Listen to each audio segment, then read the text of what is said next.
नमस्कार दोस्तों, मेरा नाम विशाल और आपका ब्रेन्सबर्ग अकेडमी में स्वागत है। तो कैसे हो आप लोग? आई होप आप सारे अच्छे होंगे।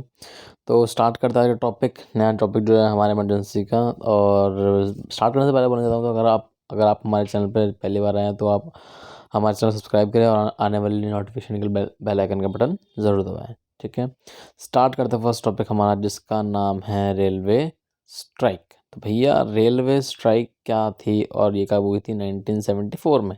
तो फर्स्ट क्वेश्चन निकलेगा, रेलवे स्ट्राइक कब हुई थी? 1974 में। ठीक है, 1974 में हुई थी। रेलवे स्ट्राइक थी क्या, ये क्वेश्चन आ जाता है। तो railway strike off 1974 was called by the national coordination committees. अब क्या था कि भैया ये कब हुआ हमारा? 1974 में से क्या बोला गया? नेशनल कोऑर्डिनेशन कमिटीज़ बोला गया for the man struggle lead by the George Fernandes. अब क्या था भैया कि जो इन्होंने जो ये स्ट्राइक चल रही थी, इसका लीडर कौन था? इसे लीड कौन कर रहा था? ऐसे लीड कर रहे थे हमारे जॉर्ज फर्नांडिस। तो भैया इसमें एक नंबर क्वेश्चन हो जाएगा, भैया जो रेलवे स्ट्राइक हुई थी उसको लीड कौन कर रहा था? जॉन फर्नांडिस। ठीक है, डिमांड क्या चीज़ थी? डिमांड थी बोनस और सर्विसेज कंडीशन की। ठीक है, इसलिए डिमांड थी इसके अंदर, तो ये था हमारा। तो सेकंड पॉइंट इसके अंदर, the government was the oppose this demand, मतलब उन्होंने अपोज कर दिया इनकी डिमांड को। The strike by the railway employees added the atmosphere of labour unrest it the rise the issue like right of worker. इन्होंने demand जाहिर सी बात बोल दी गई थी, भाई सिंपल सी बात है कि भैया हमें ना राइट्स प्रोवाइड कर दो हमारे वर्कर्स के, जो राइट्स होते हैं, वर्कर जो काम करते हैं उनके राइट्स उन्हें प्रोवाइड कर दो सही तरीके से। इसीलिए हमारे राइट्स की इशू हो रही है, इसीलिए हम वहाँ पे अपना मूवमेंट या स्ट्राइक कर रहे हैं। ठीक है, अगला पॉइंट हमारा अंदर, the government declare this strike illegal. उन्होंने बोल दिया भाई ये इलीगल चल रही है, और उन्होंने अरेस्ट कर लिया, काफ़ी सारे बंदों को अरेस्ट कर लिया और बोल दिया गया कि भैया ये territorial army protect railway track जो हमारा क्या नाम है डिप्लॉय कर दिया उन्होंने, जो रेलवे ट्रैक प्रोटेक्ट उन्होंने डिप्लॉय कर दिया गया। दो strike was called after 20 days without any settlement. उन्होंने भैया ये स्ट्राइक चली कब तक? हमारे 20 डेज तक बिना विदाउट कोई सेटलमेंट के, और फिर ये खत्म हो गई थी। ठीक है, ये क्वेश्चन पूछा जाता है कि रेलवे स्ट्राइक कब हुई थी, रेलवे स्ट्राइक कौन से एज में हुई थी, मतलब कौन से पीरियड में हुई थी, और इसको लीड किसने किया था। मेन चीज़ तो इसके अंदर ये क्वेश्चन बड़ा पूछा जाता है, बट बाद में इट्स आने वाले टाइम पे अब थोड़ा मतलब थोड़ा पढ़ लेना अच्छी बात है, पढ़ना चाहिए कभी देश के लिए भी, खुद के लिए भी। ठीक है, चलो। तो नेक्स्ट पॉइंट है हमारा डिक्लेरेशन ऑफ इमरजेंसी। तो भैया इमरजेंसी डिक्लेयर कैसे हुई? ठीक है, अनाउंसमेंट कैसे डिक्लेयर की? तो 12 जून 1975 में जस्टिस जो थे हमारे, कहाँ के? इलाहाबाद हाई कोर्ट के, जिनका नाम था जगमोहन लाल सिन्हा।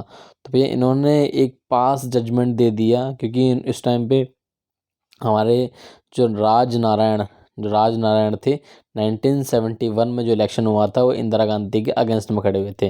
अगेंस्ट में खड़े होते तो इन्होंने एक भैया अपील कर दी कि भैया इन्होंने जो भी अपना इलेक्शन करवाया है वो सही तरीके से नहीं करवाया है, इसीलिए इनके अगेंस्ट में केस डाला उनके सामने, राजनारायण डाला इंदिरा गांधी अगेंस्ट में। तो जगमोहन लाल ने सिन्हा ने अनाउंसमेंट कर दी कि भैया ये जो हमारे लोकसभा का इलेक्शन कर रहा है वो इन्होंने गलत तरीके से अपना इलेक्शन इलेक्टेड करवाया है। ठीक है, ऐसे डिक्लेयर कर दिया और बोल दिया कि ये हमारी पीएम होंगी, बट इसके ऊपर कोई ये अपनी हमारे पीएम के काम में ये इन्वॉल्वमेंट नहीं कर पाएंगे। अगला आता है ऑन 24 जून। ये कब हुआ? 12 जून। तो 24 जून, तो supreme court the grant her to partial stay on the court order. उन्होंने बोल दिया कि भाई कोर्ट ऑर्डर जो था, हाई कोर्ट ऑर्डर का था, किसका था वो? इलाहाबाद हाई कोर्ट का था। जो इस कोर्ट का था उन्होंने क्या कर दिया भैया? स्टे कर दिया, और बोल दिया गया कि भैया कि अभी हम इस अपील पे डिसाइड कर रहे हैं, तो ये हमारी खाली बस एमपी नहीं होगी, बट ये लोकसभा में बैठ सकती है, उसमें प्रोसेस में काम नहीं करेगी, बट ये लोकसभा में वहाँ पे आके बैठ सकते हैं। कौन? हमारी इंदिरा गांधी। सिंपल सा अगर स्टोरी सुन लो, राजनारायण इलेक्शन लड़ा था 1971 में, किसके अगेंस्ट में? हमारी इंदिरा गांधी अगेंस्ट में। इंदिरा गांधी जीत गई थी उस टाइम पे, और बोल दिया गया था कि भैया, और इसने ब्लेम कर दिया कि इंदिरा गांधी ने अपना इलेक्शन गलत तरीके से करवाया। इसने अपील डाली कहाँ? इलाहाबाद हाई कोर्ट में। इलाहाबाद हाई कोर्ट के जगमोहन लाल सिन्हा ने बोल दिया कि भैया ये जो राजनारायण इसके ऊपर क्लेम कर रहे हैं वो सही क्लेम कर रहे हैं, इन्होंने इलेक्शन इलीगल तरीके से करवाया, गलत तरीके से करवाया। तो जजमेंट दे दी हमारे किसने, इलाहाबाद हाई कोर्ट ने दी। फिर इन्होंने इंदिरा गांधी ने दोबारा जजमेंट डाली कहाँ पे, सुप्रीम कोर्ट में डाली। सुप्रीम कोर्ट में कब डाली, 24 जून को। तो उन्होंने ग्रांट कर दिया कि भाई जो इलाहाबाद हाई कोर्ट ने जो जजमेंट दिया है वो हमारा स्टे रहेगा, अभी उस पर हम डिसाइड नहीं कर रहे हैं जब तक हमारे एमपी के तौर पे काम नहीं करेंगे, बट ये लोकसभा वहाँ पे बैठ सकती है। ठीक है, ये हमारा शॉर्ट फॉर्म में था। अब हमारा था क्राइसिस और रिस्पॉन्स। अब क्या भाई, रिस्पॉन्सेज जो है हमारे, अब जो क्राइसिस हुआ कैसे हुआ सारी चीज़ के अंदर बताया गई, इस स्टोरीज के अंदर हैगी। तो द अपोजिशन पार्टीज जितनी थी, और हमारे जैसे लीड से कर रहे थे कौन, हमारे जयप्रकाश नारायण। तो पूछ रहा था, कभी कभी आता है कि जेपी नारायण कौन है, हमारे जयप्रकाश नारायण कौन है, तो यही बनते हैं। ठीक है, तो pressed for Indira Gandhi resignation. उन्होंने बोल दिया कि भैया इंदिरा गांधी को रेजिग्नेशन देना पड़ेगा, वरना हम क्या कर देंगे, रिवॉल्ट कर देंगे इनके अगेंस्ट में। ठीक है, तो उन्होंने क्या किया, इनके अगेंस्ट में प्रेशराइज करने के लिए रामलीला मैदान में, रामलीला ग्राउंड में इन्होंने किसको बुलाया, रामलीला ग्राउंड में इन्होंने लोगों को बुलाया 25 जून 1975 को। 25 June 1975 Jayaprakash Narayan announce the national wide satyagraha to for her, इन किसके अगेंस्ट में, हमारे इंदिरा गांधी के अगेंस्ट में उन्होंने क्या कर दिया, सत्याग्रह मूवमेंट स्टार्ट कर दिया। किसके अगेंस्ट, हमारी इंदिरा गांधी के अगेंस्ट में। ठीक है, तो जयप्रकाश नारायण आस्क आर्मी इन्होंने बोला कि हमारी गवर्नमेंट के रूल रेगुलेशंस को या पॉलिसीज को मत मानो, क्योंकि इलीगल एंड इमोरल ऑर्डर्स जो भी है वो हमारे लिए टोटली गलत है, लोगों के लिए बिल्कुल ही गलत है, और से फॉलो नहीं करना चाहिए आपको जो हमारी एक्टिविटीज़ हो रही हैं। ठीक है, अगला पॉइंट इसके अंदर आता है हमारा कि भैया ये बताओ कि the response of the government was declare a state of the emergency. 1975 में 24 जनवरी को हमारे डिक्लेरेशन कर दिया गया कि भैया हमारी गवर्नमेंट में क्या नाम है, हमारे स्टेट में, मतलब दिल्ली में।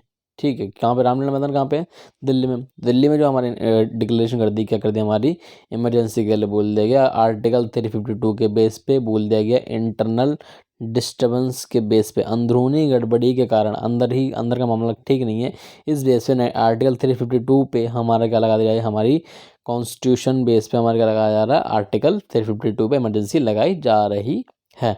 ठीक है, इमरजेंसी लगाई जा रही है तो भैया जाहिर सी बात है, जैसे इमरजेंसी लग जाएगी तो ग्राउंड लेवल पे जितने भी थ्रेट है, डर इंटरनल थ्रेट है, उनके अगेंस्ट में ये इमरजेंसी लगाई जा रही है। ऐसे कैसा कहना था हमारे इंदिरा गांधी का कहना था। ठीक है, तो ये चीज़ हमारी भी डिक्लेयर उन्होंने स्टार्ट कर दी। तो once emergency is a process, जब हमारी इमरजेंसी स्टार्ट हो गई तो उन्होंने भैया बोल दिया फेडरल डिस्ट्रीब्यूशन क्या हो जाएगा, खत्म हो जाएगा, और सारी जो पावर है किसके हाथ में आ जाएगी, एंड ऑफ यूनियन गवर्नमेंट। ठीक है, जितना फेडरल सिस्टम क्या होता है कि वहीं जब वहाँ पे लोकल सेंट्रल गवर्नमेंट होती है, स्टेट गवर्नमेंट होती है, और लोकल जितने भी ये वाले राइट्स होंगे ये सारे खत्म हो जाएंगे, सारे राइट्स बचेंगे सेंट्रल गवर्नमेंट के पास आ जाएंगे। ठीक है, secondly the government also gets the power of the curtail of और रिस्ट्रिक्शन एनी, और जो फंडामेंटल राइट्स जितने फंडामेंटल राइट्स, हमारा मेन चीज़ हमारा राइट होता है, हमारा right to freedom, freedom. Freedom जो हमारा होता है, राइट टू फ्रीडम जो हमारे पास राइट होता है, इस राइट में क्या होता है, हम कहीं भी घूम फिर सकते हैं, कहीं भी जा सकते हैं। हमारे फंडामेंटल राइट सारे क्या हो जाते हैं, डिजॉल्व, कब, जब हमारी इमरजेंसी लगती है तब। ठीक है, on the on the night, अब रात को भैया मिड नाइट को, रात को 24 जनवरी 25 जून 1975 में हमारे प्राइम मिनिस्टर ने हमारे फ़खरुद्दीन अली अहमद जो हमारे उस टाइम के प्रेसिडेंट थे उनको बोला, और उन्होंने उसी टाइम ही हमारे इंडिया में इमीडिएटली लगा दी, उन्होंने इमरजेंसी अनाउंसमेंट कर दी। और after midnight the electricity to all major newspaper के जितने भी इलेक्ट्रिसिटीज़ ऑफिस थे उनकी इलेक्ट्रिसिटीज़ को काट दिया। ठीक है, इलेक्ट्रिसिटी काट दिया, ना वो न्यूज़पेपर छाप सकते, ना ही वो किसी को बता सकते, तो अर्ली डिस्कनेक्ट कर दिया, काट दिया। ठीक है, large number of leaders, workers, opposition parties were arrest. बहुत से लोगों को उस टाइम पे अरेस्ट कर लिया गया जो हमारे कौन से पार्टी में थे, अपोजिशन में थे। अपोजिशन पार्टीज़ में जो थे उन सब बंदों को उन्होंने अरेस्ट कर लिया। और इसी टाइम पे हमारा बोला जाता है कि हमारा जो जो मोदी जी थे, सरदार, मतलब सरदारों का उन्होंने अपना फेस या गेटअप चेंज करके वो उस टाइम पे घूम रहे थे बचने, क्योंकि उस टाइम पे क्या कर देगा था भैया, उस टाइम पे वो गायब, मतलब क्या नाम, उस टाइम पे बचने के लिए ऐसा हो रहा था। ठीक है, अब आते हैं भाई कॉन्सिक्वेंसेस ऑफ इमरजेंसी। इमरजेंसी के लगने के बाद कॉन्सिक्वेंसेस क्या हैं, परिणाम जिसे हम बोलते हैं। अब परिणाम क्या होते हैं? परिणाम में क्या आता है कि आफ्टर डिसीजन, अब उन्होंने बोल दिया कि भैया अब हमारा क्या नाम है, अब इमरजेंसी लगा दी। इमरजेंसी लगाने का सबसे पहले क्या स्टॉप हो जाएगी भैया? Strike and ban the opposition leader the put on the jail. उन्होंने क्या कर दिया? स्ट्राइक बैन कर दी, और जितने भी लीडर हैं उन्होंने सबको उन्होंने जेल में बंद कर दिया। ठीक है। न्यूज़पेपर कुछ भी नहीं छाप सकते थे विदाउट एनी अप्रूवल ऑफ हमारे क्या बोलते गवर्नमेंट से, बिना किसी गवर्नमेंट के कुछ नहीं छाप सकते। जैसे बोलते हैं हम प्रेस सेंसरशिप लगा दी, जिसके बेस पे कुछ भी बिना परमिशन के छाप या उसके ऊपर प्रिंट नहीं कर सकते। गवर्नमेंट बैंड दी राष्ट्रीय स्वयंसेवक संघ आरएसएस, जो आज का बहुत बड़ा संगठन है, आरएसएस को उस टाइम 1975 में बैन कर दिया। तभी हमारे मतलब मोदी जी इधर उधर घूम रहे थे छुप छुप के। ठीक है, क्योंकि उस टाइम आरएसएस में थे। ठीक है। जमात इस्लामी, ये भी हमारा उस टाइम पे बैन कर देगा था, इसे बैन कर देगा था। किसने बैन करता है? हमारी इंदिरा गांधी के बेस पे। इंदिरा गांधी उस टाइम यूनियन मिनिस्टर थी, तो उन्होंने उस टाइम पे बैन करवा दी थी। ठीक है, इंदिरा गांधी ने लगवाया था। कि हालांकि अगर देखा जाए तो शॉर्ट से फॉर्म में सारी चीज़ें कौन करवा रहे थे? इंदिरा गांधी करवा रही थी। ठीक है, क्योंकि राइट के साथ में आए थे सारे यूनियन गवर्नमेंट के बीच में, है ना। The government made extensive use the preventive detention. क्या होता है भैया? प्रिवेंटिव डिटेंशन क्या होता है? हमारे से हम बोलते हैं निवारक नज़रबंदी, हिंदी में बोलते हैं। तो इसके बेस पे क्या हुआ था? जितने भी लोग थे जिनको अपोजिशन पार्टी के, जिनके ऊपर शक था कि भैया ये इन्होंने इमरजेंसी करवाई है, इनके इनके होने से इमरजेंसी में ऐसा हुआ है, या इनके होने से हमारे इमरजेंसी, तो जिस पे भी डाउट था उन्होंने भैया उनको पकड़ा, और इनको डायरेक्ट उन्होंने कहाँ डाल दिया? अरेस्ट करके जेल में उन्होंने डाल दिया। ठीक है। तो इमरजेंसी के टाइम में उनको बहुत सारे जो मैनी लीडर्स थे, और हमारे काफ़ी सारे क्या नाम अपोजिशंस थे, उनको उन्होंने बंद करके उन्होंने किस में डाल दिया? जेल में डाल दिया, अरेस्ट कर दिया। ठीक है। अगला था न्यूज़पेपर, लाइक अभी क्या था, कुछ उस टाइम पे एक न्यूज़पेपर था जैसा अभी भी है, इंडियन एक्सप्रेस। तो इंडियन एक्सप्रेस से क्या बोला गया था भैया कि प्रोटेस्ट का जो भी प्रोटेस्ट करेगा, जो इनके अगेंस्ट में स्टेटमेंट्स ऑफ प्रोटेस्टेड, तो जो भी प्रोटेस्टेड थे उन्होंने स्टेटमेंट देना स्टार्ट कर दिया था। तो भैया मगर ये था कि ज़्यादा कुछ उल्टा सीधा छाप सकते थे, क्योंकि गवर्नमेंट की सारी परमिशन गवर्नमेंट के पास थी, है ना। सेंसरशिप के बेस पे ऐसे ब्लैंक, तो उन्होंने क्या किया, जो स्टेटमेंट थी उन्होंने क्या कर दिया, उस जैसे पेपर होता ही है, और इन्होंने जैसे पेपर न्यूज़पेपर है, तो यहाँ पे छोटे छोटे जहाँ पे हम लिखते हैं, जहाँ पे कॉलम्स होते हैं, उन कॉलम्स को उन्होंने क्या कर दिया? ब्लैंक छोड़ना स्टार्ट कर दिया। और इन ब्लैंक छोड़ने पे क्या बोला गया कि ये हमारी अगेंस्ट में हम प्रोटेस्ट कर रहे हैं, किसके अगेंस्ट में? हमारी गवर्नमेंट के अगेंस्ट में। ठीक है, कुछ नहीं हम छापेंगे। अब हमारा आता है कि भैया जितने भी मैगज़ीन थी, तो मैगज़ीन कौन कौन सी उस टाइम? सेमिनार एक मेन स्ट्रीम, जो उस टाइम मैगज़ीन थी, उन्होंने भैया बोल दिया कि हम प्रेस सेंसरशिप की नहीं बात मानेंगे, हम उनके कहने से नहीं चलेंगे, इससे बढ़िया कि हम अपने आपको बंद कर लें। ठीक है। द 42 अमेंडमेंट एक्ट, जो 42 अमेंडमेंट एक्ट हुआ था, इस 42 अमेंडमेंट एक्ट में वाज लीड ऑल्सो पास, मतलब पास हुआ था इस टाइम पे। और उसमें क्या हुआ था? लेजिस्लेचर का जो टाइम पीरियड था एक्सटेंड कर दिया गया, 5 से 6 साल कर दिया गया। तो ये भैया हमारा मोस्ट इम्पॉर्टेंट क्वेश्चन है हमारे इस चैप्टर का। ये चैप्टर आपको ज़रूर याद करना है। अगर आपको ये चैप्टर याद नहीं होगा, ये क्वेश्चंस याद नहीं होंगे, तो बहुत बार ये क्वेश्चन पूछ ले जाते हैं। तो मैं हाईली रिकमेंड करूँगा कि आपको ये क्वेश्चंस याद करने हैं। अगर इन नोट्स को भी आप लिखते जाइए और इसको याद करते जाइए। अगर आपको भी डाउट होता है, आप मेरे को कोई भी डाउट होता है, मेरे को डायरेक्ट इंस्टाग्राम मेरे DM कीजिए, और मेरे को मेरे कमेंट सेक्शन में बताइए कि आपको कोई डाउट होता है। ठीक है। मैं मिलता है आपसे नेक्स्ट वीडियो में। तब तक आपका धन्यवाद मेरी वीडियो देखने के लिए। अपना ध्यान रखें। जय हिंद, जय भारत।